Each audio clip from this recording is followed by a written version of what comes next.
ayaw kong itago dahil mas maganda yung kung ano ka noon na ikaw ay loko-loko Oo. na binagawa ng Panginoon. Cellphone, relo, kaldero, lahat ng nakaw. Dadaling sa akin, bibiling ko, ibebenta ko yun. Mabili ko ng 20 euro lang yan, ibebenta ko ng 50. Mabili sa akin ng pera.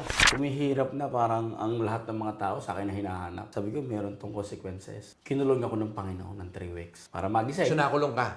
House arrest. House arrest. House Okay. arrest. Hindi ko kailangan itago sa'yo. Pagka house arrest sa akin, doon ako nagising. Ang lahat ng pera, madaling kitain, madaling mawala. Lahat ng mga kaibigan ko, walang dumadalaw sa akin.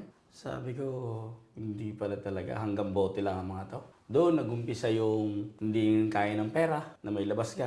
Ang ginawa ko lang, lumuhod lang ako sa terrace. Tumawag ako sa Panginoon. Bagamat ikaw ay punong-puno ng marami kang pera, ikaw ay talagang humihiga sa pera, pero kung manatili ka na matlog lang sa kasalanan, mawawala din yan ng mabilis. Habang may panahon pa, habang may pag-asa pa, at habang malakas ka pa at humihinga ka pa, magbago ka na. Huwag mong pansinin ng pansinin yung sasabihin ng ibang tao. Kasi hanggat hindi ka kumukuha sa kanila ng kapital, hanggat hindi ka kumukuha sa ibang tao ng kakainin mo o ilalagay sa negosyo mo, wala silang pakialam sa buhay mo. Dahil ang pagninegosyo, sasama lamang at magtitiwala sila kapag ikaw ay success na.